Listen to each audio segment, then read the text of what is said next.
নমস্কাৰ। ভিডিঅ' এটা দিবলৈ বহু দিনৰ পৰা মন গৈ আছিলে, কেইবাদিনো ধৰি মন গৈ আছিলে, কিন্তু দিব পৰা নাই। কাৰ্ফিউ চলি আছে, কিনিও ওলাইও যাব পৰা নাই।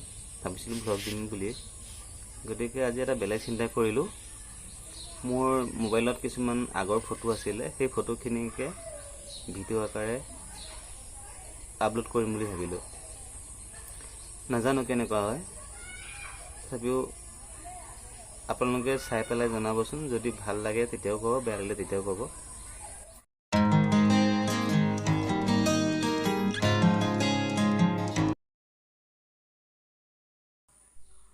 এয়া হ'ল, আমি বৰদোৱালৈ গৈছিলোঁ।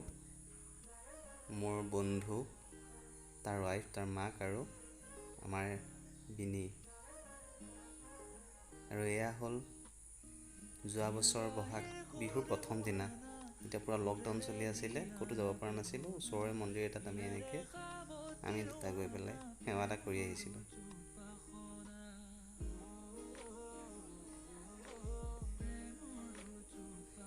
একদম নতুনতে আৰু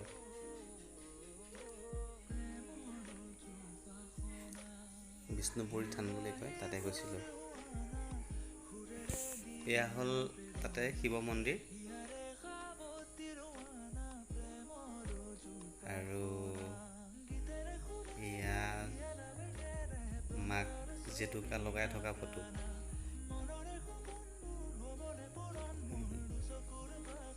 এখন মই নিজে তোলা ফটো হয়। এইখন আছিলে, আমি ওচৰৰ বিষ্ণু মন্দিৰ এটাত গৈছিলোঁ, তাৰ এটা ব্লগ আছেই, বিষ্ণু মন্দিৰ ককাজনৰ সৈতে। খুব ভাল লাগে মন্দিৰটোত গৈ পেলাই, যমুনা মুখত আছে।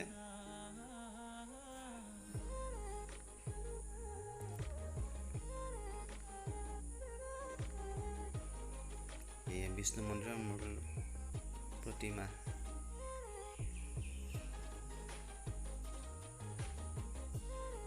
এয়া হ'ল যোৱাবাৰ লকডাউনৰ সময়ত ডিউটি কৰি থকাৰ সময়তে, ৰাস্তাত কোনো নাই। আৰু এয়া হ'ল মাংস পোৰা।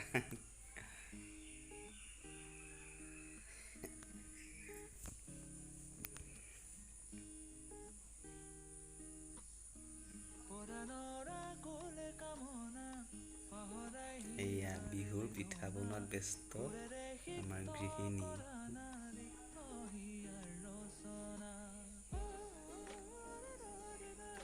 আৰু এয়া হ'ল ওচৰতে শিৱ মন্দিৰ এটা আছিলে, তাতে চাকি জ্বলাব গৈছিলোঁ, তাতে চেলফি উঠিলোঁ।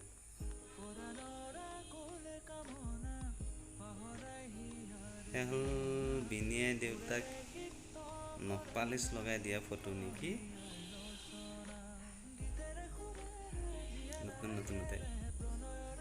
আৰু এয়া হ'ল মা আৰু বিনি মিলি বিহুৰ প্ৰস্তুতি।